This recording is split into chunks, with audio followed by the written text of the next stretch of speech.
3 Punjabi Herald TV ਅਤੇ Punjabi news channel ਦੇ ਨਾਲ ਸਾਂਝ ਪਾ ਰਹੇ ਸਾਰੇ ਦਰਸ਼ਕਾਂ ਨੂੰ ਪਿਆਰ ਭਰੀ ਸਤਿ ਸ੍ਰੀ ਅਕਾਲ।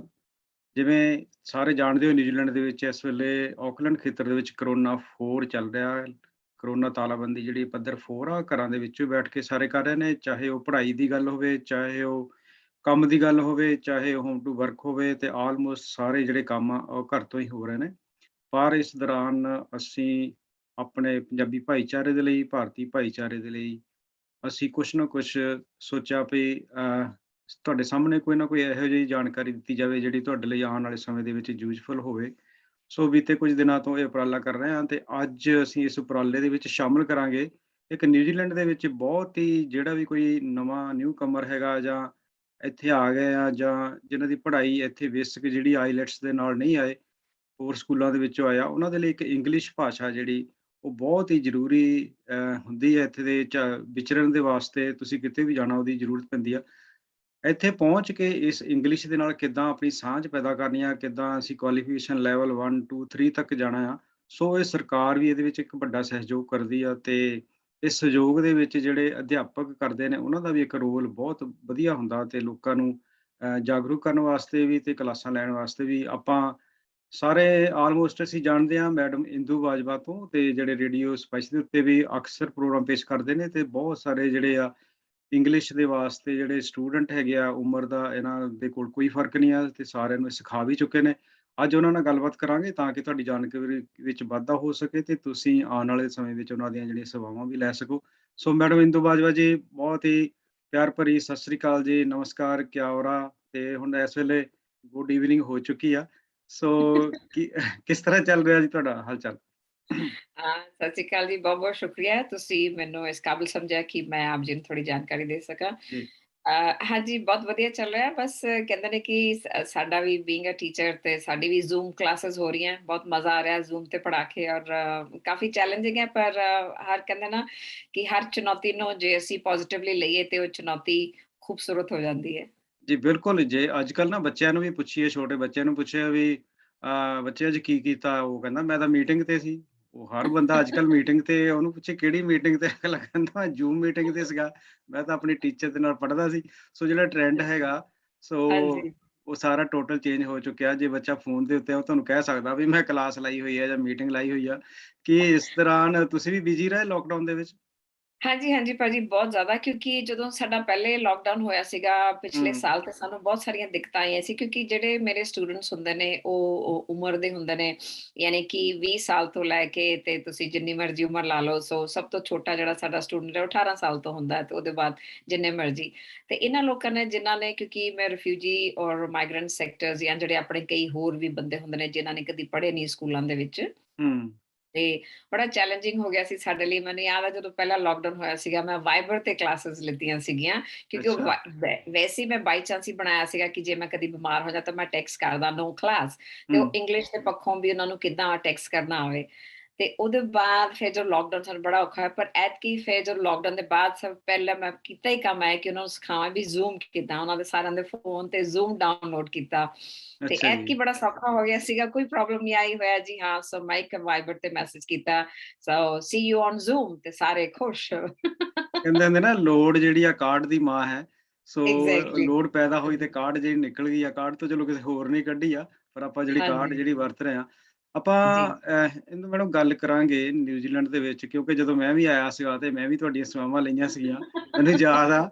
ਤੇ ਹੁਣ ਵੀ ਬਹੁਤ ਸਾਰੇ ਜਿਹੜੇ ਆ ਇੱਥੇ ਪਹੁੰਚ ਵੀ ਚੁੱਕੇ ਨੇ। ਚਲੋ ਕਰੋਨਾ ਕਰਕੇ ਥੋੜ੍ਹੀ ਜਿਹੀ ਜਿਹੜੀ ਸਪੀਡ ਘਟੀ ਆ, ਜਾਂ ਕੁਛ ਹੂੰ, ਜਿਨ੍ਹਾਂ ਕੋਲ ਹੂੰ, ਪਰਮਿਟ ਸੀਗਾ ਜਾਂ ਸੀਗੇ ਜ਼ਰੂਰੀ ਕੰਮ ਵਾਲੇ, ਉਹ ਹਜੇ ਵੀ ਆ ਰਹੇ ਆ। ਹੂੰ, ਸੋ ਹੂੰ, ਇਹ ਜਿਹੜੀ ਨਿਊਜ਼ੀਲੈਂਡ ਦੇ ਵਿੱਚ ਸਭ ਤੋਂ ਪਹਿਲੀ ਗੱਲ ਆਪਾਂ ਕਹੀਏ, ਜੇ ਕੋਈ ਆਪਣੀ ਫੈਮਿਲੀ ਕੋਲ ਵੀ ਆ ਜਾਂਦਾ ਆ, ਹੂੰ, ਅਗਲਾ ਹੂੰ, ਕਹਿੰਦਾ ਵੀ ਮੈਂ ਪਰਿਵਾਰ ਦੇ ਵਿੱਚ ਆ ਗਿਆ, ਉੱਥੇ ਦਾ ਪੰਜਾਬੀ ਮੇਰਾ ਪਰਿਵਾਰ ਆ ਤੇ ਮੈਂ ਪੰਜਾਬੀ ਮੇਰਾ ਸਰਜਣ ਆ। ਉਹਦੇ ਹੂੰ। ਵਾਸਤੇ ਜਿਹੜੀ ਆ ਇੰਗਲਿਸ਼ ਭਾਸ਼ਾ ਸਿੱਖਣੀ, ਅੰਗਰੇਜ਼ੀ ਸਿੱਖਣੀ, ਉਹ ਕਿੰਨੀ ਕੁ ਮਹੱਤਵਪੂਰਨ ਆ ਇਹਨਾਂ ਮੁਲਕਾਂ ਦੇ ਵਿੱਚ? ਜੇ ਤੁਸੀਂ ਆਪਣਾ ਲੰਮਾ ਸਮਾਂ ਬਤੀਤ ਕਰਨਾ, ਤਾਂ ਉਹਦੀ ਕਿੰਨੀ ਕੁ ਮਹੱਤਤਾ ਤੁਸੀਂ ਸਮਝਦੇ ਹੋ ਐਜ਼ ਏ ਟੀਚਰ? ਦੇਖੋ ਭਾਜੀ ਸਾਨੂੰ ਜਦੋਂ ਵੀ ਅਸੀਂ ਮਾਈਗ੍ਰੇਟ ਕਰਦੇ ਹਾਂ, ਜਿਹੜੇ ਵੀ ਦੇਸ਼ 'ਚ ਜਾਂਦੇ ਹਾਂ, ਉੱਥੇ ਦੀ ਭਾਸ਼ਾ ਆਉਣੀ ਬਹੁਤ ਜ਼ਰੂਰੀ ਹੈ। ਕਿਉਂਕਿ ਜਦੋਂ ਅਸੀਂ ਹੁਣ ਸਾਰਿਆਂ ਕਿਉਂਕਿ ਅਸੀਂ ਕਈ ਵਾਰੀ ਕਹਿੰਦੇ ਹਾਂ ਅਸੀਂ ਨਿਰਭਰ ਹੋ ਜਾਂਦੇ ਹਾਂ ਆਪਣੇ ਬੱਚਿਆਂ ਤੇ ਜਾਂ ਆਪਣੇ ਹੂੰ, ਠੀਕ ਹੈ ਨਾ? ਤੇ ਇੱਥੇ ਕਿਤੇ ਛੋਟੀ-ਛੋਟੀ ਗੱਲ ਜੀ ਹੁੰਦੀ ਹੈ, ਘਰੇ ਫ਼ੋਨ ਆ ਜਾਏ, ਕੋਈ ਦਵਾਈ ਲੈਣੀ ਹੈ, ਬਾਹਰ ਜਾ ਕੇ ਸ਼ਾਪਿੰਗ ਕਰਨੀ ਹੈ, ਤੇ ਹੂੰ, ਇੱਥੇ ਦੀ ਭਾਸ਼ਾ ਹੁਣ ਜਿੱਦਾਂ ਅੰਗਰੇਜ਼ੀ ਹੈ ਤੇ ਸਾਨੂੰ ਉਹਦੀ ਬਹੁਤ ਜ਼ਰੂਰੀ ਹੈ ਸਾਨੂੰ ਸਿੱਖਣਾ। ਬੜੀਆਂ ਛੋਟੀਆਂ-ਛੋਟੀਆਂ ਗੱਲਾਂ ਹੁੰਦੀਆਂ, ਕਿਉਂਕਿ ਤੁਸੀਂ ਆਪਣੇ ਪੜੋਸੀ ਨਾਲ ਵੀ ਨਹੀਂ ਜਾ ਕੇ ਗੱਲਬਾਤ ਕਰ ਸਕਦੇ। ਹੂੰ। ਤੇ ਮੇਰਾ ਮੰਨਣਾ ਹੈਗਾ ਹੈ ਕਿ ਤੁਹਾਨੂੰ ਭਾਸ਼ਾ ਜਾ ਕੇ ਜ਼ਰੂਰ ਸਿੱਖਣੀ ਚਾਹੀਦੀ ਹੈ। ਸਾਨੂੰ ਸੰਕੋਚ ਨਹੀਂ ਕਰਨਾ ਚਾਹੀਦਾ ਕਿ ਜੀ ਹੁਣ ਮੇਰੀ ਉਮਰ ਹੋ ਗਈ ਹੈ, ਮੈਂ ਵੱਡਾ ਹੋ ਗਿਆ ਜਾਂ ਬਜ਼ੁਰਗ ਹੋ ਗਿਆ। ਦੇਖੋ ਸਿੱਖਣ ਦੀ ਕੋਈ ਉਮਰ ਨਹੀਂ ਹੁੰਦੀ। ਜੀ, ਜੀ ਹੁਣ ਦੇਖੋ ਅਸੀਂ ਔਰ ਤੁਸੀਂ ਵੀ ਇੱਥੇ ਆ ਕੇ ਕਿੰਨਾ ਕੁਛ ਸਿੱਖਿਆ ਇੱਥੇ ਆ ਕੇ ਜੀ ਤੇ ਬਿਲਕੁਲ ਇਹਦੀ ਆ ਕੋਈ ਪਿੱਛੇ 2 ਕੁ ਸਾਲ ਪਹਿਲਾਂ ਖਬਰ ਆਈ ਸੀ ਦਾਦੀ ਤੇ ਪੋਤੀ ਨੇ ਇਕੱਠੇ ਨੇ ਗ੍ਰੈਜੂਏਸ਼ਨ ਕੀਤੀ ਸੀ, ਆਪਾਂ ਖਬਰ ਵੀ ਲਾਈ ਵੀ ਸੀਗੀ ਤੇ ਸਾਰਿਆਂ ਨੇ ਹਾਂਜੀ, ਦੇਖੀ ਵੀ ਹੈਗੀ ਆ। ਸੋ ਇਸ ਕਰਕੇ ਉਹ ਗੱਲ ਤਾਂ ਸਿੱਧ ਕਰਦੀ ਆ ਇੱਥੇ ਜਿਹੜੀ ਸਿੱਖਣ ਦੀ ਹਾਂਜੀ। ਜਾਂ ਪੜ੍ਹਨ ਦੀ ਕੋਈ ਜਿਹੜੀ ਉਮਰ ਆ ਕੋਈ ਉਹ ਉਮਰ ਕੋਈ ਨਹੀਂ ਹੈ, ਹਾਂਜੀ। ਤੇ ਜੇਕਰ ਤੁਸੀਂ ਇੱਥੇ ਵਸਣਾ ਹੈਗਾ, ਇੱਥੇ ਦੀਆਂ ਜਿਹੜੀਆਂ ਸੇਵਾ ਕਿਉਂਕਿ ਹਾਲਾਂਕਿ ਇੱਥੇ ਦੀ ਸਰਕਾਰ ਬਹੁਤ ਚੰਗੀ ਹੈ, ਜਿੱਦਾਂ-ਜਿੱਦਾਂ ਉਹਨਾਂ ਨੇ ਆਪਣੇ ਹੁਣ ਸਾਡੇ ਇਮੀਗ੍ਰੈਂਟਸ ਕਾਫ਼ੀ ਆ ਗਏ ਨੇ, ਉਹਨਾਂ ਨੇ ਹੂੰ, ਕਾਫ਼ੀ ਟ੍ਰਾਂਸਲੇਸ਼ਨਸ ਲਾਤੀ ਹੈ, ਪਰ ਕਈ ਫਿਰ ਵੀ ਸਾਡੇ ਕੁਛ ਬਜ਼ੁਰਗ ਨੇ ਜਾਂ ਸਾਡੇ ਭੈਣ-ਭਰਾ ਨੇ ਜਿਨ੍ਹਾਂ ਨੇ ਕਦੀ ਉਹਨਾਂ ਨੂੰ ਆਪਣੀ ਮਾਤਰ ਭਾਸ਼ਾ ਵੀ ਪੜ੍ਹਨੀ-ਲਿਖਣੀ ਨਹੀਂ ਆਉਂਦੀ ਹੈਗੀ, ਤੇ ਇਸ ਹੂੰ, ਕਰਕੇ ਮੈਨੂੰ ਲੱਗਦਾ ਹੈ ਕਿ ਉਹਨਾਂ ਨੂੰ ਸਾਡੇ ਕਲਾਸਾਂ ਦੇ ਜ਼ਰੂਰ ਆਉਣਾ ਚਾਹੀਦਾ ਔਰ ਮੈਂ ਬੜਾ ਫ਼ਖਰ ਮਹਿਸੂਸ ਕਰਦੀ ਹਾਂ ਮੈਂ ਕਈ ਆਪਣੇ ਬਜ਼ੁਰਗਾਂ ਨੂੰ ਜਿਨ੍ਹਾਂ ਨੇ ਕਦੀ ਆਪਣੇ ਸਕੂਲ ਕਦੀ ਕਲਮ ਨਹੀਂ ਫੜੀ ਸੀ, ਮੈਂ ਉਹਨਾਂ ਨੂੰ ਵੀ ਅੰਗਰੇਜ਼ੀ ਪੜ੍ਹਾਈ ਉਹ ਬੜਾ ਅੱਛਾ ਲੱਗਦਾ ਹੈ ਕਿ ਹੁਣ ਉਹ ਆਪਣੀ ਅਪਾਇੰਟਮੈਂਟਸ ਬਣਾ ਲੈਂਦੇ ਨੇ, ਜੀ ਛੋਟੇ-ਛੋਟੇ ਆਪਣੇ ਸੈਂਟੈਂਸ ਯੂਜ਼ ਕਰ ਲੈਣ ਤੇ ਬੜਾ ਫ਼ਖਰ ਮਹਿਸੂਸ ਕਰਦੀ ਹਾਂ ਔਰ ਉਹਨਾਂ ਨੇ ਆਪਣੇ ਪਾਸਪੋਰਟ ਵੀ ਲੈ ਲਏ ਨੇ, ਇੰਟਰਵਿਊ ਵੀ ਪਾਸ ਕਰ ਲੈਣੇ ਤੇ ਸਾਨੂੰ ਬੜਾ ਅੱਛਾ ਲੱਗਦਾ ਲੇਕਿਨ ਉਹੀ ਹੈ ਕਿ ਜੇ ਤੁਸੀਂ ਦੇਖੋ ਰੋਟੀ ਖਾਣੀ ਹੈ ਤਾਂ ਵੀ ਤੁਸੀਂ ਬੁਰਕੀ ਤੋੜ ਕੇ ਮੂੰਹ 'ਚ ਪਾਣੀ ਹੈ, ਜੀ ਤੇ ਬਿਲਕੁਲ, ਬਿਲਕੁਲ। ਤੇ ਕੋਈ ਚੀਜ਼ ਸਿੱਖਣੀ ਹੈ ਤੇ ਜਦ ਤੱਕ ਤੁਸੀਂ ਘਰੋਂ ਬਾਹਰ ਨਹੀਂ ਨਿਕਲੋਗੇ, ਤੇ ਦੇਖੋ ਸੇਵਾਵਾਂ ਬਥੇਰੀਆਂ ਹੈਗੀਆਂ ਉਪਲਬਧ ਬਹੁਤ ਕੁਛ ਹੈਗਾ ਲੇਕਿਨ ਉਹਦਾ ਫਾਇਦਾ ਚੁੱਕਣਾ ਸਾਨੂੰ ਜਾਣਾ ਪੈਂਦਾ ਹੈਗਾ। ਜੀ, ਇੱਕ ਹੋਰ ਦੱਸਿਓ ਇਹਦੇ ਨਾਲ ਹੀ ਲੱਗਦੇ ਹੱਥ ਜਿਵੇਂ ਸਮਝ ਲਓ ਬਿਲਕੁਲ ਕੋਈ ਬੰਦਾ ਜਿਹੜਾ ਕੋਰਾ ਹੈਗਾ ਇੰਗਲਿਸ਼ ਤੋਂ ਉਹਨੇ ਏਬੀਸੀ ਤੋਂ ਹੀ ਸਿੱਖਣਾ ਸਟਾਰਟ ਕਰਨਾ ਹੋਵੇ, ਜੀ। ਤਾਂ ਕੀ ਉਹ ਸੇਮ ਬੈਚ ਦੇ ਵਿੱਚ ਆ ਜਾਂਦਾ ਜਾਂ ਇਹਦੇ ਕੋਈ ਤੁਸੀਂ ਬੈਚ ਰੱਖੇ ਹੁੰਦੇ ਜਾਂ ਮਤਲਬ ਗਰੁੱਪ ਰੱਖੇ ਹੁੰਦੇ ਵੀ ਇਸ ਗਰੁੱਪ ਤੋਂ ਸਟਾਰਟ ਹੋਣਾ ਉਹ ਏ ਤੋਂ ਹੀ ਸਟਾਰਟ ਕਰਦੇ ਆ ਹਮੇਸ਼ਾ ਕਿ ਜੀ, ਜੇ ਜੀ। ਕੋਈ ਵਿਚਾਲਾ ਥੋੜਾ ਜਿਹਨੂੰ ਇੰਗਲਿਸ਼ ਆਉਂਦੀ ਆ ਉਹ ਅਪਗ੍ਰੇਡ ਕਰਨਾ ਚਾਹੁੰਦਾ ਉਹ ਕਿਸ ਤਰ੍ਹਾਂ ਹੈਗਾ ਸਿਸਟਮ ਜਿਹੜਾ? ਭਾਜੀ ਦੇਖੋ ਪਹਿਲੇ ਮੈਂ ਤੁਹਾਨੂੰ ਥੋੜਾ ਜਿਹਾ ਵੇਰਵਾ ਦੱਸਦਾ ਜਿੱਥੇ ਮੈਂ ਪੜ੍ਹਾਉਂਦੀ ਹਾਂ ਇੰਗਲਿਸ਼ ਲੈਂਗੁਏਜ ਪਾਰਟਨਰਸ ਹੂੰ, ਇਹ 1970 ਦਾ ਬਣਿਆ ਹੋਇਆ ਸਕੂਲ ਤੇ ਇਹ ਸਾਡੇ 22 ਸੈਂਟਰ ਨੇ ਤੇ ਸਾਡੀਆਂ ਜਿੰਨੀਆਂ ਵੀ ਟੀਚਰਸ ਨੇ ਮਤਲਬ ਜਿਹਨੂੰ ਕਹਿੰਦੇ ਆ ਪ੍ਰੋਪਰ ਟੀਚਰਸ ਨੇ ਆਨੇ ਕਿ ਜਿਨ੍ਹਾਂ ਨੂੰ ਇੰਗਲਿਸ਼ ਬੋਲਣੀ ਆ ਗਈ ਤੇ ਉਹ ਆ ਕੇ ਟੀਚਰ ਬਣ ਗਏ ਪ੍ਰੋਪਰ ਹੂੰ, ਡਿਗਰੀਆਂ ਲਿੱਤੀਆਂ ਹੋਈਆਂ ਪ੍ਰੋਪਰ ਪ੍ਰੋਫੈਸ਼ਨਲ ਟ੍ਰੇਨਿੰਗ ਹੈਗੀ ਹੈ ਹੂੰ, ਤੇ ਜਿੱਦਾਂ ਹੁਣ ਮੇਰਾ ਜਿਹੜਾ ਦਫ਼ਤਰ ਹੈਗਾ 141 ਕੋਲਮਾ ਰੋਡ ਫਰਸਟ ਫਲੋਰ ਤੇ ਹੈਗਾ ਤੇ ਹੂੰ, ਇੱਥੇ ਕੀ ਹੁੰਦਾ ਕਿ ਆਪ ਜੀ ਨੂੰ ਆਣਾ ਪੈਂਦਾ ਸਾਡੇ ਦਫ਼ਤਰ ਦੇ ਵਿੱਚ ਅਸੀਂ ਇੱਕ ਛੋਟਾ ਜਿਹਾ ਇੰਟਰਵਿਊ ਲੈਂਦੇ ਆ ਤਾਂ ਕਿ ਸਾਨੂੰ ਪਤਾ ਚੱਲੇ ਵੀ ਤੁਹਾਡੀ ਜਿਹੜੀ ਅੰਗਰੇਜ਼ੀ ਕਿਸ ਲੈਵਲ ਤੇ ਹੈ ਹੂੰ, ਸਾਡੇ ਕੋਲ ਬਹੁਤ ਸਾਰੀਆਂ ਡਿਫਰੈਂਟ ਕਲਾਸਿਸ ਨੇ ਯਾਨੀ ਕਿ ਤੁਸੀਂ ਚਾਹੇ ਮੈਨਰੇਵਾ ਕਹਿ ਲਓ ਫਲੈਟਬੁਸ਼ ਕਹਿ ਲਓ ਓਟਾਹੂ ਓਟਾਰਾ ਤੁਸੀਂ ਨਾਮ ਲਓ ਤੇ ਸਾਡੇ ਉੱਥੇ ਕਲਾਸਿਸ ਹੈਗੀਆਂ they are known as community classes ਤੇ ਇੱਥੇ ਅਸੀਂ ਜਾ ਕੇ ਤੁਹਾਡਾ ਇੰਟਰਵਿਊ ਲੈਂਦੇ ਹਾਂ ਫਿਰ ਅਸੀਂ ਤੁਹਾਨੂੰ ਆਪਣੇ ਉਹਦੇ ਜਿਹੜਾ ਥੋੜਾ ਲੈਵਲ ਉਸ ਹਿਸਾਬ ਨਾਲ ਅਸੀਂ ਤੁਹਾਨੂੰ ਕਲਾਸ ਦੇ ਆਪਸ਼ਨਸ ਦਿੰਦੇ ਹਾਂ ਵੀ ਆਹ ਕਲਾਸ ਹੈਗੀ ਹੈ ਤੇ ਸਾਡੇ ਕੋਲ ਜਿਸ ਤਰ੍ਹਾਂ ਹੁਣ ਮੇਰੀ ਸਪੈਸ਼ਲਿਟੀ ਹੈਗੀ ਹੈ ਜਿਹਨੂੰ ਕੋਈ ਲਿਟਰੇਸੀ ਨਹੀਂ ਆਉਂਦੀ ਤੇ ਮੈਂ ਮਤਲਬ ਜਿਹੜੇ ਸਾਡੇ 22 ਸੈਂਟਰ ਉਹਨਾਂ ਚੋਂ ਮੈਂ ਸਿਰਫ 5 ਜਾਂ 6 ਟੀਚਰਾਂ ਨੇ ਮੇਰੇ ਵਰਗੀਆਂ ਜਿਨ੍ਹਾਂ ਨੂੰ ਅਸੀਂ ਲਿਟਰੇਸੀ ਕਲਾਸ ਦਿੰਦੇ ਹਾਂ ਯਾਨੀ ਕਿ ਜਿਨ੍ਹਾਂ ਨੂੰ ਮਾਸਾ ਏਬੀਸੀ ਵੀ ਨਹੀਂ ਪੜ੍ਹਨੀ ਆਉਂਦੀ ਤੇ ਸਾਡੀ ਉਹਦੇ ਵਿੱਚ ਕਿਹਨੂੰ ਕਹਿੰਦੇ ਨੇ ਸਾਨੂੰ ਥੋੜਾ ਜਿਹਾ ਮਾਹਿਰ ਹੋਏ ਪਏ ਅਸੀਂ ਤੇ ਇਹੋ ਜਿਹੀ ਕੋਈ ਪ੍ਰੋਬਲਮ ਪਰ ਉਹ ਹੁੰਦਾ ਹੈ ਕਿ ਇਹ ਜਿੱਦਾਂ 4 ਦਿਨ ਦੀ ਕਲਾਸ ਹੁੰਦੀ ਹੈ ਤੇ ਹੂੰ, ਸਾਡੇ ਫਿਰ ਉਹ ਮਤਲਬ ਜਦੋਂ ਆਉਂਦੇ ਨੇ ਪਹਿਲੇ ਦਿਨ ਤੇ ਆਣਗੇ ਦੂਜੇ ਦਿਨ ਉਹ ਕਹਿਣਗੇ ਅੱਜ ਮੇਰਾ ਜਵਾਕ ਬਿਮਾਰ ਹੋ ਗਿਆ ਅੱਜ ਮੈਂ ਹੂੰ, ਬਿਮਾਰ ਹੋ ਗਈ ਅੱਜ ਘਰ ਇਹ ਹੋ ਗਿਆ ਤਾਂ ਉਹ ਬਹਾਨੇ ਪਾਉਂਦੇ ਨੇ ਕੋਈ ਵੀ ਭਾਸ਼ਾ ਲਿਖਣ ਲਈ ਤੁਹਾਨੂੰ ਥੋੜੀ ਜਿਹੀ ਕੰਟੀਨਿਊਟੀ ਚਾਹੀਦੀ ਹੁੰਦੀ ਹੈ ਜੀ ਬਿਲਕੁਲ। ਖਾਸ ਕਰ ਖਾਸ ਕਰ ਜਦੋਂ ਤੁਸੀਂ ਸ਼ੁਰੂਆਤ ਏਬੀਸੀ ਤੋਂ ਕਰਦੇ ਹੋ so you need to be very regular in the class so ਇਹਦੇ ਵਿੱਚ ਹਫ਼ਤੇ ਦੇ ਵਿੱਚ ਕਿੰਨੇ ਕੁ ਦਿਨ ਜਾਣਾ ਹੁੰਦਾ ਕਲਾਸ ਜੇ ਕੋਈ ਬੰਦਾ ਚਾਹਵੇ ਤਾਂ ਕਿ ਉਹਦੇ ਟਾਈਮਿੰਗਸ ਕਿਸ ਤਰ੍ਹਾਂ ਹੁੰਦੇ ਆ ਜਿੱਦਾਂ ਕਿ ਹਫ਼ਤੇ ਦੇ ਵਿੱਚ ਕਿੰਨੇ ਦਿਨ ਬੰਦਾ ਜੇ ਕੋਈ ਬੰਦਾ ਕੰਮ ਕਰਦਾ ਹੋਵੇ ਜਾਂ ਕੋਈ ਫੈਮਿਲੀ ਦੀ ਹੋਵੇ ਵੀ ਮੈਨੂੰ ਪਿਕਅਪ ਕਰਨਾ ਡ੍ਰੌਪ ਅਪ ਕਰਨਾ ਤੇ ਉਹਦੇ ਵਾਸਤੇ ਕੀ ਸਹੂਲਤ ਰਹਿੰਦੀ ਹੈ? ਦੇਖੋ ਭਾਜੀ ਸਾਡੀਆਂ ਕੋਸ਼ਿਸ਼ ਹੁੰਦੀ ਹੈ ਇਸ ਚੀਜ਼ ਨੂੰ ਅਸੀਂ ਧਿਆਨ 'ਚ ਰੱਖਿਆ ਹੁੰਦਾ ਹੈ ਕਿ 3 ਵਜੇ ਦੇ ਬਾਅਦ ਸਾਰਿਆਂ ਦੇ ਬੱਚਿਆਂ ਨੂੰ ਕਿਸੇ ਨੇ ਸਕੂਲ ਤੋਂ ਲੈਣਾ ਹੁੰਦਾ ਸਾਡੀਆਂ ਕਲਾਸਾਂ ਸ਼ੁਰੂ 9 ਵਜੇ ਤੋਂ ਲੈ ਕੇ 2:30 ਜਾਂ 3 ਵਜੇ ਤੱਕ ਹੁੰਦੀਆਂ ਇਹ ਹੁੰਦਾ ਹੈ ਕਿ ਜਿਨ੍ਹਾਂ ਦੇ ਜਵਾਕ ਜਿੱਦਾਂ ਸਕੂਲੇ ਗਏ ਹੁੰਦੇ ਨੇ ਸੋ ਉਹਨਾਂ ਨੂੰ ਸੌਖਾ ਹੋ ਜਾਂਦਾ ਵੀ ਆ ਕੇ ਪੜ੍ਹ ਸਕਦੇ ਨੇ ਸਾਡੀਆਂ ਕਲਾਸਿਸ ਬਹੁਤ ਅਲੱਗ-ਅਲੱਗ ਕਿਸਮ ਦੀਆਂ ਹੈਗੀਆਂ ਸਾਡੇ ਕੋਲ ਉਹ ਵੀ ਕਲਾਸਿਸ ਹੈਗੇ ਜਿੱਦਾਂ ਜਿਹੜੇ ਲੋਕ ਨੌਕਰੀ ਤੇ ਜਾਂਦੇ ਨੇ ਅਸੀਂ ਉਹਨੂੰ ਕਹਿੰਦੇ ਨੇ ਇੰਗਲਿਸ਼ ਫॉर EMPLOYEES ਯਾਨੀ ਅੱਛਾ ਕਿ ਜੀ। ਜਿਹੜੇ ਬੰਦੇ ਨੌਕਰੀ ਪੇਸ਼ਾ ਹੈਗੇ ਨੇ ਲੇਕਿਨ ਉਹ ਸ਼ਾਮ ਨੂੰ ਆ ਕੇ ਪੜ੍ਹ ਸਕਦੇ ਨੇ ਸਾਡੇ ਕੋਲ ਵੀ ਕਲਾਸਿਸ ਹੈਗੀਆਂ ਸਾਡੇ ਕੋਲ ਉਹ ਵੀ ਕਲਾਸਿਸ ਹੈਗੀਆਂ ਕਿ ਆਨਲਾਈਨ ਕਲਾਸਿਸ ਜਿਨ੍ਹਾਂ ਲੋਕਾਂ ਨੂੰ ਗੱਡੀ ਨਹੀਂ ਚਲਾਉਣੀ ਆਉਂਦੀ ਹੂੰ, ਤੇ ਉਹ ਕਹਿੰਦੇ ਨੇ ਕਿ ਮੈਂ ਘਰੋਂ ਹੀ ਪੜ੍ਹਨਾ, ਸੋ ਵੀ ਹੈਵ ਆਨਲਾਈਨ ਕਲਾਸਿਸ। ਸਾਡੇ ਕੋਲ ਇੱਥੇ ਤੱਕ ਅਸੀਂ ਕਹਿੰਦੇ ਨੇ ਕਿ ਹਰ ਮਰਜ਼ ਦੀ ਦਵਾ ਹੈ ਸਾਡੇ ਕੋਲ। ਸਾਡੇ ਕੋਲ ਰੋਡ ਕੋਡ, ਜਿਨ੍ਹਾਂ ਨੂੰ ਕਈਆਂ ਨੂੰ ਹੁੰਦਾ ਕਿ ਘਰ ਦੇ ਵਿੱਚ ਲੋਕ ਪੜ੍ਹਾ ਨਹੀਂ ਸਕਦੇ, ਅਸੀਂ ਉਹ ਵੀ ਕਲਾਸਿਸ ਸ਼ੁਰੂ ਕੀਤੀਆਂ ਹੋਈਆਂ ਵੀ ਤੁਸੀਂ ਸਾਡੇ ਕੋਲ ਆ ਕੇ ਲਰਨਰ ਲਾਇਸੈਂਸ ਫ੍ਰੀ ਸਿੱਖੋ, ਅਸੀਂ ਫੀਸ ਵੀ ਭਰਦੇ ਹਾਂ ਤਾਂ ਕਿ ਉਹ ਆਪਣਾ ਲਰਨਰ ਸਿੱਖ ਲੈਣ, ਫਿਰ ਤੁਸੀਂ ਪ੍ਰੈਕਟੀਕਮ ਤੇ ਖੈਰ ਤੁਸੀਂ ਆਪੇ ਸਿੱਖਣਾ ਹੁੰਦਾ ਹੈ। ਸੋ ਸਾਡੀ ਹਰ ਤਰ੍ਹਾਂ ਦੀ, ਜਿੱਦਾਂ ਹੁਣ ਸਾਡੇ ਕੋਲ ਕੁਝ ਕਲਾਸਿਸ ਇਹੋ ਜਿਹੀਆਂ ਜਿੱਥੇ ਜਿਹੜੀਆਂ ਮਾਵਾਂ ਹੈਗੀਆਂ ਗਰਭਵਤੀ ਨੇ ਜਾਂ ਉਹਨਾਂ ਦੇ ਜਵਾਕ ਛੋਟੇ ਨੇ, ਸਾਡੇ ਕੋਲ ਉਹ ਵੀ ਕਲਾਸਿਸ ਹੈਗੀਆਂ ਜਿੱਥੇ ਮਾਂ ਤੇ ਬੱਚੇ ਦੋਨੋਂ ਇਕੱਠੇ ਆ ਜਾਂਦੇ ਨੇ ਤੇ ਬੱਚੇ ਵਾਹ! ਉੱਥੇ, ਸਾਡੀ ਇੱਕ ਸਪੈਸ਼ਲ ਟੀਚਰ ਹੁੰਦੀ ਜਿਹੜੀ ਬੱਚਿਆਂ ਨੂੰ ਲੁੱਕ ਆਫਟਰ ਕਰਦੀ, ਦੂਸਰੀ ਟੀਚਰ ਉਹਨਾਂ ਨੂੰ ਅੰਗਰੇਜ਼ੀ ਪੜ੍ਹਾਉਂਦੀ ਹੈ। ਤੇ ਸਾਡੇ ਸਕੂਲ ਦੇ ਬਹੁਤ ਸਾਰੇ ਫਾਇਦੇ ਨੇ, ਇਹਦੇ ਨਾਲ ਜੁੜਨ ਦੇ ਨਾਲ ਤੁਹਾਨੂੰ ਕਿਧਰੇ ਨਾ ਕਿਧਰੇ ਜ਼ਰੂਰ ਫਾਇਦਾ ਹੋਏਗਾ। ਤੇ ਸਾਡੀ ਚੀਜ਼ ਜਿੱਦਾਂ ਹਫ਼ਤੇ ਹਾਂਜੀ, ਦੱਸਿਓ ਜਦੋਂ ਬੰਦਾ ਸਮਝ ਲਓ ਤੁਹਾਡੀ ਕਲਾਸਾਂ 'ਚ ਲੈਣੀਆਂ ਸ਼ੁਰੂ ਕਰ ਦਿੰਦਾ, ਥੈਂਕ ਯੂ ਤੇ ਸੋਰੀ ਕਹਿਣਾ ਤਾਂ ਤੁਸੀਂ ਜਲਦੀ ਸਿਖਾ ਦਿੰਦੇ ਹੋਣੇ ਆ। ਪਰ ਉਹ ਇੰਨੇ ਜੋਗਾ ਕਦੋਂ ਕੁ ਹੋ ਜਾਂਦਾ ਵੀ ਇਕੱਲਾ ਹੀ ਸੁਪਰਮਾਰਕੀਟ ਗਿਆ ਤੇ ਚਲੋ ਸੌਦਾ ਪੱਤਾ ਲੈ ਕੇ ਆ ਗਿਆ, ਜੇ ਕਾਊਂਟਰ ਤੇ ਕੋਈ ਗੱਲਬਾਤ ਕਰਨੀ ਪਈ ਤਾਂ ਉਹ ਕਰ ਸਕੇ। ਸੋ ਇਹ ਕੌਨਫੀਡੈਂਸ ਜਿਹੜਾ ਹੁੰਦਾ ਇਹ ਤੁਹਾਡੇ ਹਿਸਾਬ ਨਾਲ ਬੰਦੇ ਨੂੰ ਕਦੋਂ ਕੁ ਆ ਜਾਂਦਾ, ਜਿੱਦਾਂ ਕਿੰਨੀਆਂ ਕੁ ਕਲਾਸਾਂ ਲੈਣ ਤੋਂ ਬਾਅਦ? ਦੇਖੋ ਭਾਜੀ ਫਿਰ ਹੁੰਦਾ ਹੈ ਕਿ ਹਰ ਇੱਕ ਦੀ ਕਾਬਲੀਅਤ ਅਲੱਗ ਹੁੰਦੀ ਹੈ ਤੇ ਹੂੰ, ਦੂਸਰਾ ਹੁੰਦਾ ਕਿ ਜੇ ਮਤਲਬ ਸਟੂਡੈਂਟਸ ਰੈਗੂਲਰ ਹੋਣ, ਜੇ ਹੂੰ, ਵਿਦਿਆਰਥੀ ਰੈਗੂਲਰ ਹੋਣ ਤੇ ਬੜੀ ਛੇਤੀ ਸਿੱਖ ਜਾਂਦੇ ਨੇ। ਕਈ ਵਿਦਿਆਰਥੀ ਹੁੰਦੇ ਨੇ ਕਿ ਜਿਹੜੇ ਮਤਲਬ ਧਿਆਨ ਨਹੀਂ ਪਾਉਂਦੇ, ਥੋੜਾ ਜਿਹਨੂੰ ਕਹਿੰਦੇ ਨੇ ਕਿ ਥੋੜਾ ਸਿੱਖਣ 'ਚ ਧਿਆਨ ਨਹੀਂ ਦਿੰਦੇ। ਪਰ ਜੇਕਰ ਐਵਰੇਜ ਸਟੂਡੈਂਟ, ਜੇ ਮੈਂ ਬਹੁਤ ਇੰਟੈਲੀਜੈਂਟ ਦੀ ਨਹੀਂ ਗੱਲ ਕੀਤੀ, ਜੇ ਐਵਰੇਜ ਸਟੂਡੈਂਟ ਸਾਡੇ ਕੋਲ ਆਉਂਦਾ, ਜਿੱਦਾਂ ਹੁਣ ਮੈਂ ਤੁਹਾਨੂੰ ਬੜੀ ਛੋਟੀ ਜਿਹੀ ਮਿਸਾਲ ਦਿੰਦੀ ਹਾਂ। ਮੇਰੇ ਕੋਲ ਪਿਛਲੇ ਟਰਮ ਇਥੋਪੀਆ ਤੋਂ ਰਿਫਿਊਜੀਜ਼ ਆਏ ਸੀਗੇ, ਦੋਨੋਂ ਹਸਬੈਂਡ ਵਾਈਫ, ਉਹਨਾਂ ਨੇ ਕਦੀ ਆਪਣੇ ਸਕੂਲ ਵੀ ਨਹੀਂ ਗਏ ਸੀਗੇ ਤੇ ਯਾਨੀ ਕਿ ਮੇਰੇ ਕੋਲ 10 ਹਫ਼ਤਿਆਂ ਦੇ ਵਿੱਚ ਉਹ ਇੰਨੇ ਜੋਗੇ ਹੋ ਗਏ ਸੀਗੇ ਕਿ ਉਹ ਜਾ ਕੇ ਉਹਨਾਂ ਨੇ ਨੰਬਰ ਪੜ੍ਹਨੇ ਸਿੱਖ ਲਏ ਸੀਗੇ। ਉਹਨਾਂ ਨੂੰ ਨੰਬਰ ਵੀ ਨਹੀਂ ਪੜ੍ਹਨੇ ਆਉਂਦੇ ਸੀਗੇ। ਉਹਨਾਂ ਨੇ ਨੰਬਰ ਪੜ੍ਹਨੇ ਸਿੱਖ ਲਏ ਔਰ ਉਹਨਾਂ ਨੂੰ ਆਹ ਪਤਾ ਚੱਲ ਗਿਆ ਕਿ ਪੈਕ ਐਂਡ ਸੇਵ ਦੇ ਸਪੈਲਿੰਗ ਕੀ ਹੁੰਦੇ ਨੇ ਤੇ ਕਾਊਂਟਡਾਊਨ ਦੇ ਕੀ ਹੁੰਦੇ ਨੇ, ਔਰ ਉਹ ਜਾ ਕੇ ਉਹਨਾਂ ਨੇ ਸ਼ਾਪਿੰਗ ਕਰਨੀ ਸਿੱਖ ਲਈ। ਔਰ ਬਲਕਿ ਆਈ ਟੁਕ them ਫॉर ਸਪੈਸ਼ਲ, ਕਿਉਂਕਿ ਅੱਜ ਕੱਲ੍ਹ ਹੁੰਦਾ ਨਾ ਚੈੱਕਆਊਟ, ਹੁਣ ਉਹ ਪੁਰਾਣਾ ਜ਼ਮਾਨਾ, ਕਾਊਂਟਰ ਘਟੀ ਜਾ ਰਹੇ ਨੇ ਚੈੱਕਆਊਟ। ਹਾਂਜੀ, ਹਾਂਜੀ, ਹਾਂਜੀ। ਮੈਂ ਉਹਨਾਂ ਨੂੰ ਜਾ ਕੇ ਪਰਸਨਲ ਜਾ ਕੇ ਟ੍ਰੇਨਿੰਗ ਕੀਤੀ, ਪੂਰੀ ਕਲਾਸ ਦਾ ਵੀ ਹੈ, ਇਕੱਠੇ ਲੈ ਕੇ ਗਏ ਸੀਗੇ ਤੇ ਇਹ 10 ਹਫ਼ਤਿਆਂ ਦੇ ਵਿੱਚ ਉਹ ਇੰਨਾ ਕੁ ਕਰਨ ਜੋਗੇ ਹੋ ਗਏ ਸੀਗੇ, ਯਾਨੀ ਕਿ 10 ਹਫ਼ਤੇ, ਪਰ ਉਹ ਆਂਦੇ ਮਤਲਬ ਰੈਗੂਲਰ ਸੀ। ਹੁਣ ਅੱਜ ਦੀ ਡੇਟ 'ਚ ਉਹ ਸੈਲਫ ਚੈਕਆਊਟ ਜਿਹੜਾ ਆਪ ਹੀ ਕਰ ਲੈਂਦੇ ਨੇ, ਕਹਿਣ ਦਾ ਮਤਲਬ। ਜੀ, ਜੀ, ਹਾਂ, ਐਗਜ਼ੈਕਟਲੀ ਕਰ ਲੈਂਦੇ ਨੇ। ਬਲਕਿ ਇੱਥੇ ਤੱਕ ਹੈ ਕਿ ਉਹ ਹੁਣ ਸ਼ਾਪਿੰਗ ਵੀ, ਜਿੱਦਾਂ ਹੁਣ ਉਹਦੇ 4 ਜਵਾਕ ਨੇ ਛੋਟੇ-ਛੋਟੇ ਤੇ ਹੂੰ, ਉਹ ਕਿੰਡਰਗਾਰਟਨ ਜਾਂਦਾ ਹੈ ਤੇ ਉੱਥੇ ਉਹ ਪਹਿਲੇ ਮੈਨੂੰ ਕਲਾਸ 'ਚ ਆ ਕੇ ਜਿੱਦਾਂ ਟੁੱਟੀ-ਮੋਟੀ ਇੰਗਲਿਸ਼ ਦੇ ਵਿੱਚ ਮੈਨੂੰ ਥੋੜਾ ਸਮਝਾ ਦੇਗਾ ਜਾਂ ਆਪਣੀ ਭਾਸ਼ਾ ਬੋਲਣ ਲੱਗ ਜਾਏਗਾ। ਹੁਣ ਮੈਨੂੰ ਹੂੰ, ਕਹਿੰਦਾ ਨਾ ਜਿੱਦਾਂ ਕਹਿੰਦੇ ਬੱਚੇ ਦੀ ਮਾਂ ਉਹਦੀਆਂ ਗੱਲਾਂ ਸਿੱਖ ਜਾਂਦੀ ਹੈ, ਇਸੇ ਤਰ੍ਹਾਂ ਐਜ਼ ਅ ਟੀਚਰ ਮੈਨੂੰ ਉਹਨਾਂ ਦੀ ਸਮਝ ਆਉਂਦੀ ਕੀ ਪ੍ਰੋਬਲਮ ਹੈ। ਫਿਰ ਇਹਨਾਂ ਨੂੰ ਮੈਂ ਲਿਖ ਕੇ ਤੇ ਉਹਨਾਂ ਨੂੰ ਮੈਂ ਪ੍ਰੈਕਟਿਸ ਦਿੰਦੀ ਹੈ ਐਂਡ ਇਟਸ ਰਿਮਾਰਕੇਬਲ ਕਿ ਉਹ ਜਾ ਕੇ ਫਿਰ ਉਹ ਅੱਖਰ ਸਿੱਖ ਲੈਂਦੇ ਨੇ ਔਰ ਜਾ ਕੇ ਇਹਨਾਂ ਨਾਲ ਇੰਟਰੈਕਟ ਕਰਦੇ ਨੇ। ਬਿਊਟੀਫੁਲ, ਮਤਲਬ ਮਜ਼ਾ ਆ ਜਾਂਦਾ ਹੈ ਕਿ ਹੁਣ ਅੱਜ-ਕੱਲ੍ਹ ਉਹ ਜਾ ਕੇ ਗੱਲਬਾਤ ਕਰਦੇ ਨੇ ਛੋਟੀ-ਛੋਟੀ। ਵੈਰੀ ਗੁੱਡ ਜੀ, ਵੈਰੀ ਗੁੱਡ। ਅੱਛਾ, ਇੱਕ ਤੁਹਾਡਾ ਜਿਹੜਾ ਲੈਂਗੁਏਜ ਪਾਰਟਨਰ ਦਾ ਇੱਕ ਲੈਵਲ ਤੱਕ ਜਾਂਦੇ ਆ ਤੁਸੀਂ ਸਿਖਾਉਣ ਜਾਂ ਪੜ੍ਹਾਉਣ, ਕਿ ਉਹ ਤੋਂ ਬਿਯੋਂਡ ਵੀ ਜਾਂਦੇ ਆ, ਜਿੱਦਾਂ ਲੈਵਲ 2, 3 ਕਿੱਥੋਂ ਤੱਕ ਹੁੰਦੀ ਤੁਹਾਡੀ ਜਿਹੜੀ ਇਹ ਮਾਨਤਾ ਪ੍ਰਾਪਤ ਹੋ ਜਾਂਦੀ ਆ, ਜਿਹੜੀ ਸਰਟੀਫਿਕੇਸ਼ਨ ਹੈ, ਕਿਸ ਤਰ੍ਹਾਂ ਹੈ? ਹਾਂਜੀ, ਦੇਖੋ ਭਾਜੀ, ਸਾਡੀ ਜਿੱਦਾਂ ਹੁੰਦਾ ਕਿ ਅਸੀਂ ਜਿਹਨੂੰ ਕਹਿੰਦੇ ਨੇ ਅਸੀਂ ਫਾਊਂਡੇਸ਼ਨ, ਸਾਡਾ ਸਕੂਲ ਹੈਗਾ ਫਾਊਂਡੇਸ਼ਨ ਸਕਿੱਲਸ ਤੱਕ ਇਹਦੀ ਮਾਨਤਾ ਹੈਗੀ ਹੈ। ਹੂੰ, ਯਾਨੀ ਕਿ ਜਦੋਂ ਅਸੀਂ ਉਹਦੇ ਉੱਤੇ ਕੋਈ ਜਾਣਾ ਹੁੰਦਾ ਫਿਰ ਅਸੀਂ MIT ਵਗੈਰਾ ਤੁਹਾਨੂੰ ਰੈਫਰ ਕਰ ਦਿੰਦੇ ਹਾਂ।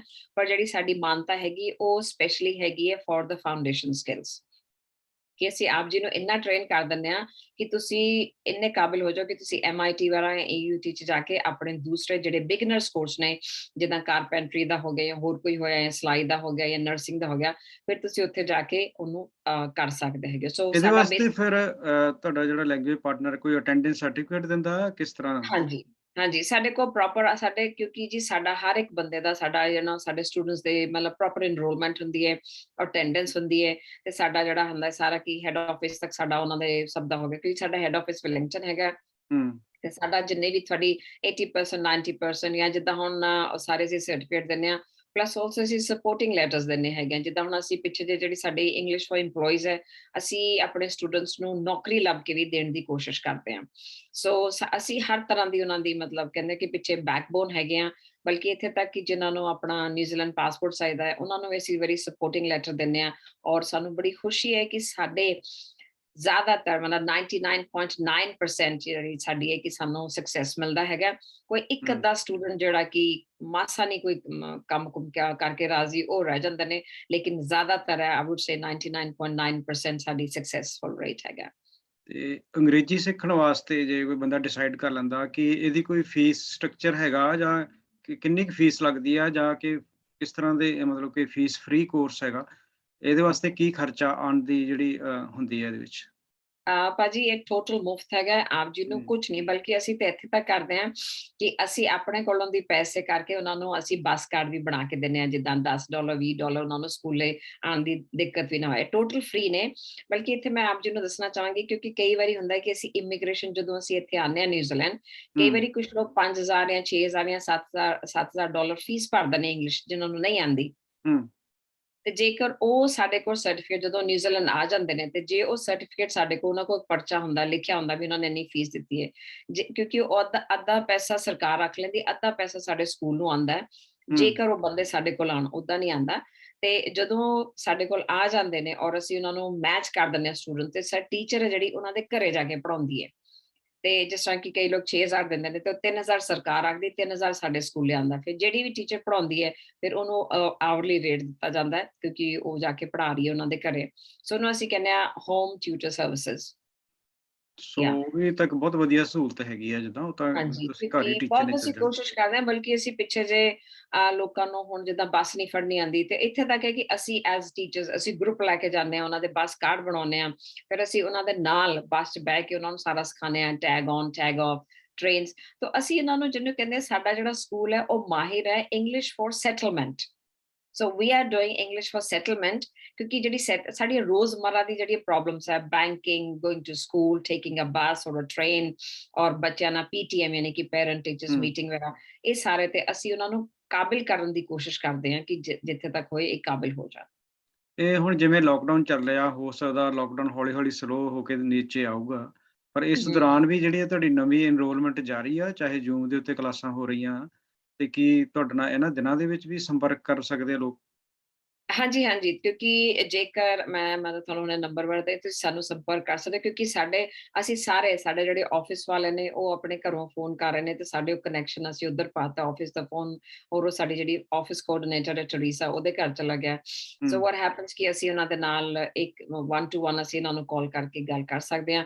ਤੇ ਜੇਕਰ ਉਹਨਾਂ ਨੂੰ ਪ੍ਰੋਬਲਮ ਹੁੰਦੀ ਹੈ, ਤੇ ਉਹ ਕਹਿ ਦੇਣ ਕਿ ਆਈ ਸਪੀਕ ਇੰਗਲਿਸ਼, ਜਾਂ ਉਹ ਕਹਿ ਦੇਣ ਕਿ ਟੀਚਰ ਇੰਦੂ ਬਾਜਵਾ, ਤੇ ਉਹ ਫਿਰ ਕਾਲ ਮੈਨੂੰ ਟ੍ਰਾਂਸਫਰ ਕਰ ਦਿੰਦੇ ਨੇ, ਤੇ ਮੈਂ ਪੰਜਾਬੀ 'ਚ ਉਹਨਾਂ ਨਾਲ ਸਾਰੀ ਗੱਲਬਾਤ ਕਰਕੇ ਫਿਰ ਮੈਂ ਉਹਨਾਂ ਦੇ ਫਾਰਮਸ ਭਰ ਦਿੰਦੀ ਹਾਂ।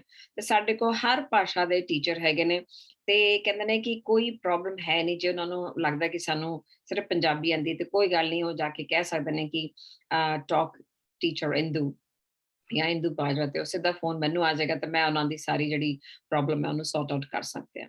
ਇਹਦੇ ਵਿੱਚ ਕੀ ਸਟੂਡੈਂਟ ਨੂੰ ਕੋਈ ਸਟੇਸ਼ਨਰੀ ਲੈਣੀ ਹੁੰਦੀ ਆ, ਜਾਂ ਤੁਸੀਂ ਪ੍ਰੋਵਾਈਡ ਕਰਦੇ ਆ? ਕੋਈ ਕਿਸ ਤਰ੍ਹਾਂ, ਜਿੱਦਾਂ ਜੇ ਉਹਨਾਂ ਨੇ ਘਰ ਆ ਕੇ ਪ੍ਰੈਕਟਿਸ ਕਰਨੀ ਆ, ਅੱਜ-ਕੱਲ੍ਹ ਕੀ ਹੈਗਾ, ਕਾਪੀਆਂ ਕਿਤਾਬਾਂ ਹੈਗੀਆਂ, ਜਾਂ ਕਿਸ ਤਰ੍ਹਾਂ ਸਮਾਰਟ ਹਮ, ਹਮ। ਫੋਨ ਜਾਂ ਪੈਡ ਦੇ ਉੱਤੇ ਕਿਸ ਤਰ੍ਹਾਂ, ਜਿੱਦਾਂ ਘਰ ਆ ਕੇ ਬੰਦਾ ਪ੍ਰੈਕਟਿਸ ਕਰ ਸਕਦਾ ਤੁਹਾਡੀ ਕਲਾਸਿਸ? ਹਾਂਜੀ, ਭਾਜੀ ਦੇਖੋ, ਜ਼ਿਆਦਾਤਰ ਅਸੀਂ ਜਿਹੜਾ ਬੇਸਿਕ ਹੁੰਦਾ ਕਿ ਅਸੀਂ ਉਹਨਾਂ ਨੂੰ ਇੱਕ ਕਾਪੀ ਪੈਨਸਿਲ ਵਗੈਰਾ ਸਭ ਕੁਝ ਦਿੰਦੇ ਹੈਗੇ ਆ, ਹੂੰ, ਲੇਕਿਨ ਜਿਸ ਤਰ੍ਹਾਂ ਹੁਣ ਲੋਕਡਾਊਨ ਹੋਇਆ ਸੀਗਾ, ਤੇ ਸਾਡੇ ਕੋਲ ਟੈਬਲੇਟਸ ਵੀ ਹੈਗੇ ਨੇ। ਅਸੀਂ ਕੀ ਕਰਦੇ ਹਾਂ ਕਿ ਅਸੀਂ ਸਟੂਡੈਂਟਸ ਨੂੰ ਉਹ ਲੋਨ ਤੇ ਦਿੰਦੇ ਹਾਂ, ਅੱਛਾ ਜੀ। ਤਾਂ ਕਿ ਉਹ ਘਰ ਆਪਣੇ ਪੜ੍ਹ ਸਕਦੇ ਨੇ। ਫਿਰ ਜਦੋਂ ਕ੍ਰਿਸਮਸ ਦੀਆਂ ਛੁੱਟੀਆਂ ਹੁੰਦੀਆਂ, ਫਿਰ ਅਸੀਂ ਸਾਰੇ ਵਾਪਸ ਲੈ ਲੈਂਦੇ ਹਾਂ।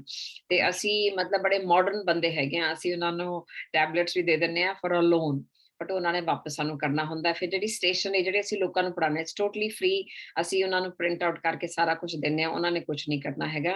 ਹਾਂਜੀ, ਪਰ ਇਹ ਹੁੰਦਾ ਕਿ ਕਈ ਵਾਰੀ ਜਿਸ ਤਰ੍ਹਾਂ ਕਿ ਹੁਣ ਸਰਕਾਰ ਨੇ ਸਾਡੇ ਪਿੱਛੇ ਥੋੜੇ ਜਿਹੇ ਫੰਡਸ ਕੱਟ ਲਏ ਸੀਗੇ, ਤੇ ਸਾਨੂੰ ਕਈ ਵਾਰੀ ਹੁੰਦਾ ਕਿ ਜੇ ਸਾਡੀ ਫੰਡਿੰਗ ਠੀਕ ਠਾਕ ਆਉਂਦੀ ਰਹੀ ਸਰਕਾਰ ਤੋਂ, ਹੂੰ, ਫਿਰ ਤਾਂ ਅਸੀਂ ਕਾਪੀ ਪੈਨਸਲਾਂ ਸਭ ਦੇ ਦਿੰਦੇ ਹਾਂ। ਪਰ ਪਿੱਛੇ ਜੇ ਹੋ ਗਿਆ ਸੀਗਾ ਕਿ ਸਰਕਾਰ ਨੇ ਵੀ ਕਹਿਣਾ ਵੀ ਹੁਣ ਥੋੜਾ ਵੀ ਆਨਲਾਈਨ ਟੀਚਿੰਗ ਹੋ ਰਹੀ ਹੈ, ਤੇ ਤੁਹਾਨੂੰ ਸਟੇਸ਼ਨਰੀ ਦੀ ਕੀ ਲੋੜ ਹੈ, ਤੇ ਫਿਰ ਕਈ ਹੂੰ। ਵਾਰੀ ਫੰਡਿੰਗ ਥੋੜੀ ਘੱਟ ਜਾਂਦੀ ਹੈ।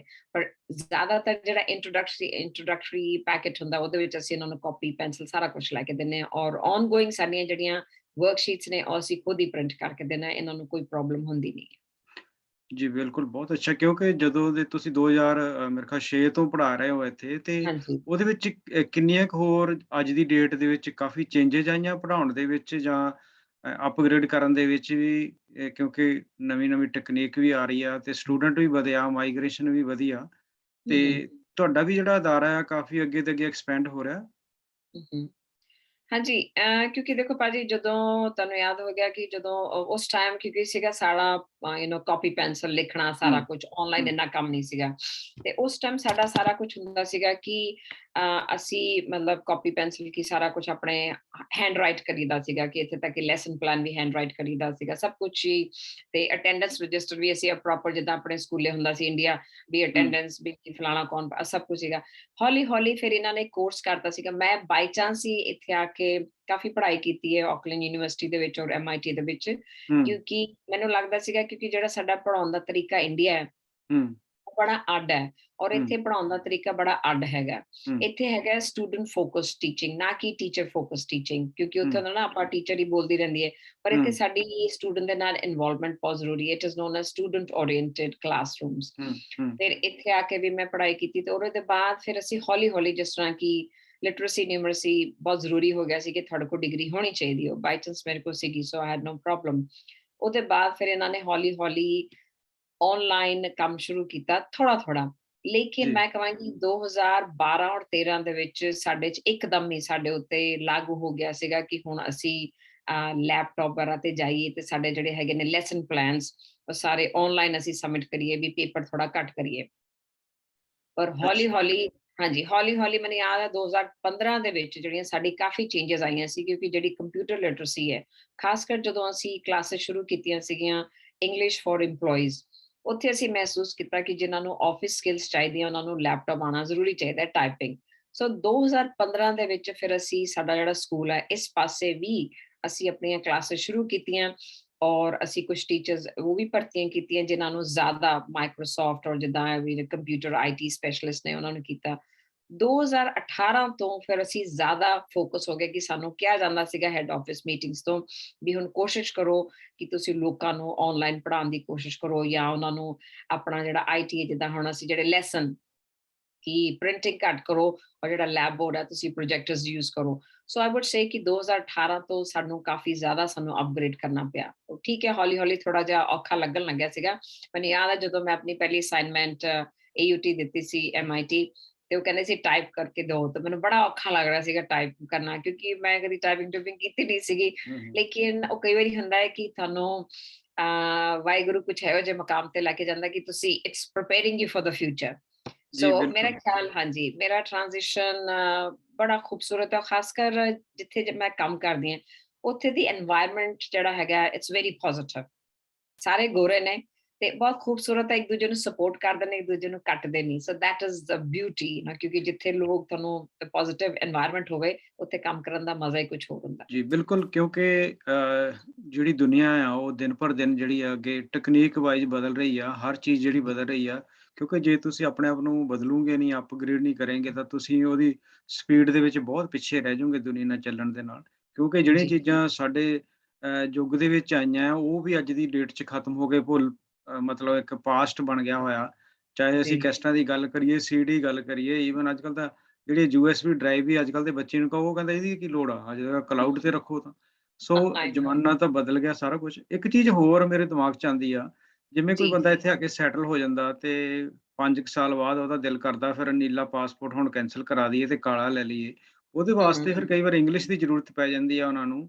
ਕੀ ਹਮ ਤੁਹਾਡਾ ਜਾਂ ਅੱਗੇ ਲੈਵਲ MIT ਤੋਂ ਕੀਤਾ ਸਰਟੀਫਿਕੇਟ ਆ, ਉਹ ਕਿੰਨਾ ਕੁ ਹੈਲਪਫੁਲ ਹੋ ਜਾਂਦਾ ਜਾਂ ਅੰਗਰੇਜ਼ੀ ਸਿੱਖੀ?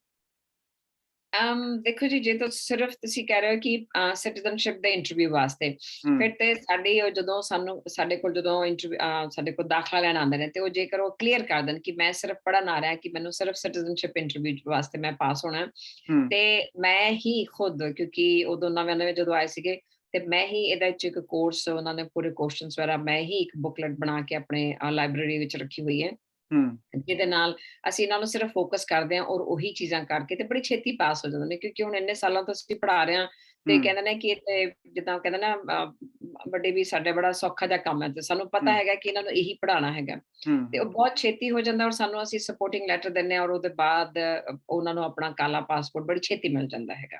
ਵੈਰੀ ਗੁੱਡ ਜੀ, ਕਿਉਂਕਿ ਅਗਲੇ ਨੂੰ ਕੌਨਫੀਡੈਂਸ ਵੀ ਆ ਜਾਂਦਾ। ਸੈਕੰਡ ਇਹ ਹੁੰਦਾ ਉਹ 5 ਸਾਲ ਇਸ ਮੁਲਕ ਦੇ ਵਿੱਚ ਵਿਚਰਦਾ, ਜਿੰਨਾ ਕੁ ਉਹਨੇ ਸਿੱਖਿਆ ਜੇ ਉਹਨੂੰ ਅਪਲਾਈ ਕਰਨਾ ਅਮਲ 'ਚ ਲਿਆਵੇ ਤੇ ਉਹਦੀ ਹਮ, ਪ੍ਰੈਕਟਿਸ ਹੋ ਜਾਂਦੀ ਹੈ ਮੇਰੇ ਹਿਸਾਬ ਨਾਲ।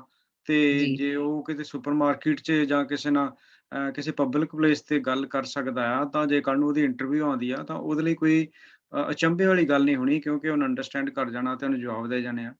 ਤੇ ਜੀ, ਪਲੱਸ ਜੇ 5 ਸਾਲ ਦਾ ਸਮਾਂ ਆ ਤਾਂ ਉਹਦੇ ਕੋਲ ਟਾਈਮ ਹੋਵੇ ਤਾਂ ਤੁਹਾਡੇ ਕੋਲ ਇੰਗਲਿਸ਼ ਸਿੱਖ ਕੇ ਅੱਗੇ ਜਿਹੜਾ ਲੈਵਲ ਆ ਉਹ ਜ਼ਰੂਰ ਜਿਹੜੇ ਅਪਗ੍ਰੇਡ ਜਿਹੜੇ ਕਰਨੇ ਚਾਹੀਦੇ ਆ। ਇਸ ਤੋਂ ਇਲਾਵਾ ਬਿਲਕੁਲ। ਅਖੀਰ ਦੇ ਵਿੱਚ ਤੁਸੀਂ ਕੁਝ ਹੋਰ ਜਾਂ ਇੱਕ ਤਾਂ ਆਪਣਾ ਨੰਬਰ ਜਾਂ ਆਪਣੀ ਸੰਸਥਾ ਦਾ ਨਾਮ ਜਿਹੜਾ ਹੈ ਉਹ ਵੀ ਸ਼ੇਅਰ ਕਰ ਦਿਓ। ਪਲੱਸ ਤੁਸੀਂ ਇੱਕ ਅਪੀਲ ਕਰ ਦਿਓ ਵੀ ਜਿਹੜੀ ਆਪਣੇ ਪੰਜਾਬੀ ਭਾਈਚਾਰੇ 'ਚ ਜਾਂ ਇੰਡੀਅਨ ਭਾਈਚਾਰੇ 'ਚੋਂ ਚਾਹੇ ਲੋਕਡਾਊਨ ਕਰਕੇ ਘਰਾਂ ਦੇ ਵਿੱਚ ਬੈਠੇ ਆ, ਉਹ ਤੁਹਾਡੇ ਨਾਲ ਸੰਪਰਕ ਕਰਕੇ ਜਿਹੜਾ ਜਦੋਂ ਵੀ ਨਵਾਂ ਬੈਚ ਸਟਾਰਟ ਹੋਣਾ, ਗਰੁੱਪ ਸਟਾਰਟ ਹੋਣਾ, ਤਾਂ ਉਹ ਤੁਹਾਡੇ ਨਾਲ ਸੰਪਰਕ ਕਰਕੇ ਆਪਣਾ ਪਲਾਨ ਕਰ ਸਕਦੇ ਆ। ਜੀ, ਪਲੀਜ਼। ਹਾਂਜੀ, ਸਾਡੇ ਤਾਂ ਵੈਸੇ ਬਹੁਤ ਸਾਰੇ ਸਕੂਲਸ ਨੇ, ਲੇਕਿਨ ਜਿਹੜਾ ਸਾਡਾ ਦਫ਼ਤਰ ਹੈਗਾ, ਉਹ ਜੇਕਰ ਤੁਸੀਂ ਦੇਖਿਆ ਹੋਇਆ ਕਿ 141 ਫਰਸਟ ਫਲੋਰ ਦੇ ਉੱਤੇ, ਯਾਨੀ ਕਿ ਕੋਲਮਾਰ ਗੁਰੂ ਘਰ ਦੇ ਸਾਹਮਣੇ ਹੀ ਸਾਡਾ ਹੈਗਾ ਆਫਿਸ ਹੈਗਾ, ਇੰਗਲਿਸ਼ ਲੈਂਗੁਏਜ ਪਾਰਟਨਰਸ, ਤੇ ਸਾਡਾ ਫੋਨ ਹੈਗਾ 27890999, ਤੇ ਜੇਕਰ ਤੁਸੀਂ ਸਾਨੂੰ ਈਮੇਲ ਪਾਉਣਾ ਚਾਹੁੰਦੇ ਆ ਤੇ ਹੈਗਾ aucklandsouth@englishlanguage.org.nz, ਤੇ ਤੁਸੀਂ ਸਾਨੂੰ ਫੋਨ ਕਰ ਸਕਦੇ ਹੋ। ਔਰ ਸਾਡੇ ਕੋਲ ਜ਼ੂਮ ਕਲਾਸਿਸ, ਇਸ ਟਾਈਮ ਇਹ ਨਹੀਂ ਕਿ ਸਾਡੇ ਦਫ਼ਤਰ ਬੰਦ, ਸਾਡੇ ਦਫ਼ਤਰ ਨਹੀਂ ਬੰਦ ਹੈ, ਅਸੀਂ ਉਸ ਤਰ੍ਹਾਂ ਹੀ 9 ਤੋਂ 3 ਆਪਣੇ ਦਫ਼ਤਰਾਂ 'ਚ ਹੈਗੇ ਆ, ਆਪਣੇ ਕੰਮ ਕਰ ਰਹੇ ਹਾਂ, ਜ਼ੂਮ ਤੇ ਕਰ ਰਹੇ ਹੈਗੇ ਆ, ਤੁਸੀਂ ਸਾਨੂੰ ਸੰਪਰਕ ਕਰ ਸਕਦੇ ਹੋ। ਲੇਕਿਨ ਮੇਰੀ ਭਾਜੀ ਇੱਕ ਛੋਟੀ ਜਿਹੀ ਗੁਜ਼ਾਰਿਸ਼ ਹੈ, ਜੇਕਰ ਜੀ, ਜਦੋਂ ਲੋਕ ਮੈਨੂੰ ਸੁਣਨਗੇ, ਜੇਕਰ ਤੁਸੀਂ ਦਾਖਲਾ ਲੈਂਦੇ ਹੋ, ਫਿਰ ਇਹਨਾਂ ਨੂੰ ਰੈਗੂਲਰ ਆਉਣਾ ਚਾਹੀਦਾ ਹੈ, ਕਿਉਂਕਿ ਕੋਈ ਵੀ ਚੀਜ਼ ਅਸੀਂ ਜਦ ਤੱਕ ਅਸੀਂ ਰੈਗੂਲਰ ਨਹੀਂ ਹੋਵਾਂਗੇ, ਅਸੀਂ ਨਹੀਂ ਸਿੱਖ ਸਕਦੇ। ਜੀ ਸੋ ਬਿਲਕੁਲ। ਇਟਸ ਵੈਰੀ ਇੰਪੋਰਟੈਂਟ ਕਿ ਜੇ ਤੁਸੀਂ ਕੋਈ ਫਾਇਦਾ ਚੱਕਣਾ ਚਾਹੁੰਦੇ ਹੋ, ਕਿਉਂਕਿ ਸਾਡੀਆਂ ਬਹੁਤ ਸਾਰੀਆਂ ਸੇਵਾਵਾਂ ਹੈਗੀਆਂ, ਅਸੀਂ ਇੱਥੇ ਤੱਕ ਡਰਾਈਵਿੰਗ ਟੈਸਟ ਲੈ ਲਓ, ਛੋਟੀਆਂ ਮਾਵਾਂ ਨੂੰ ਲੈ ਲਓ, ਕਿਸੇ ਵੀ ਤੁਸੀਂ ਕੋਈ ਵੀ ਗੱਲ ਕਰਕੇ ਸਾਡੇ ਸਕੂਲ ਆ ਕੇ ਕਹਿ ਸਕਦੇ ਹੋ ਵੀ ਮੈਂ ਫਲਾਣੇ ਥਾਂ ਤੇ ਜਾਂ ਆਹ ਚੀਜ਼ ਸਿੱਖਣਾ ਚਾਹੁੰਦਾ, ਤੇ ਉਹ ਸਿੱਖ ਸਕਦੇ ਨੇ। ਤੇ ਸਾਡੇ ਜਿਹੜੇ ਹੈਗੇ ਨੇ, ਜਿਹੜਾ ਦੂਸਰਾ 0800 ਨੰਬਰ ਹੈਗਾ, ਉਹ ਹੈਗਾ 0800-471-2382, ਤੇ ਸਾਨੂੰ ਕਦੀ ਵੀ ਸੰਪਰਕ ਕਰ ਸਕਦੇ ਹੋ। ਔਰ ਅਸੀਂ ਸਕੂਲ ਦੀ ਛੁੱਟੀਆਂ 'ਚ ਸਾਡਾ ਦਫ਼ਤਰ ਖੁੱਲਿਆ ਹੁੰਦਾ ਹੈ, ਪਰ ਟੀਚਰਸ ਨਹੀਂ ਪੜ੍ਹਾਉਂਦੀਆਂ, ਕਿਉਂਕਿ ਜਿੱਦਾਂ ਬੱਚੇ ਜਵਾਕ ਘਰ ਰਹੇ ਹੁੰਦੇ ਨੇ, ਫਿਰ ਪੇਰੈਂਟਸ ਨਹੀਂ ਆ ਕੇ ਕਲਾਸਿਸ ਲੈ ਸਕਦੇ, ਤੇ ਸਾਡਾ ਸਕੂਲਾਂ ਦੇ ਨਾਲ ਹੀ ਸਾਡਾ ਕਲਾਸਿਸ ਸ਼ੁਰੂ ਹੁੰਦੀਆਂ, ਔਰ 2-2 ਹਫ਼ਤੇ ਦੀਆਂ ਵਿੱਚ ਛੁੱਟੀਆਂ ਹੁੰਦੀਆਂ ਹੈਗੀਆਂ, ਤੇ ਸਾਡੀਆਂ ਬਿਲਕੁਲ ਜੀ, ਜ਼ਿਆਦਾਤਰ ਜਿੰਨੇ ਕਲਾਸਿਸ। ਵੀ ਤੁਸੀਂ ਡਿਟੇਲ ਦਿੱਤੀ ਆ, ਮੈਂ YouTube ਦੇ ਉੱਤੇ ਨਾਲ ਇਹ ਵੀ ਸ਼ੇਅਰ ਕਰ ਦਾਂਗਾ ਤਾਂ ਕਿ ਲੋਕ ਕਦੇ ਵੀ ਜਾ ਕੇ ਦੁਬਾਰਾ ਉਹਦੇ ਤੋਂ ਕਾਪੀ ਕਰ ਸਕਦੇ ਨੇ। ਸੋ ਜੀ, ਬਹੁਤ ਇੰਦੂ ਮੈਡਮ ਤੁਹਾਡਾ ਧੰਨਵਾਦ ਜੀ। ਤੁਸੀਂ ਇੰਨੇ ਸਾਲਾਂ ਤੋਂ ਕਿਉਂਕਿ ਨਿਊਜ਼ੀਲੈਂਡ ਵਿੱਚ ਮੈਂ ਇੱਕ ਚੀਜ਼ ਜ਼ਰੂਰ ਸਿੱਖੀ ਸੀ, ਇਹਨੂੰ ਐਜ਼ ਏ ਲੈਂਗੁਏਜ ਨਹੀਂ ਲੈਣਾ ਚਾਹੀਦਾ ਵੀ ਇਹ ਬਹੁਤ ਔਖੀ ਆ, ਅੰਗਰੇਜ਼ੀ ਨਹੀਂ ਲੈਣਾ ਚਾਹੀਦਾ, ਇੱਕ ਭਾਸ਼ਾ ਦੇ ਤੌਰ ਤੇ ਲੈਣਾ ਚਾਹੀਦਾ।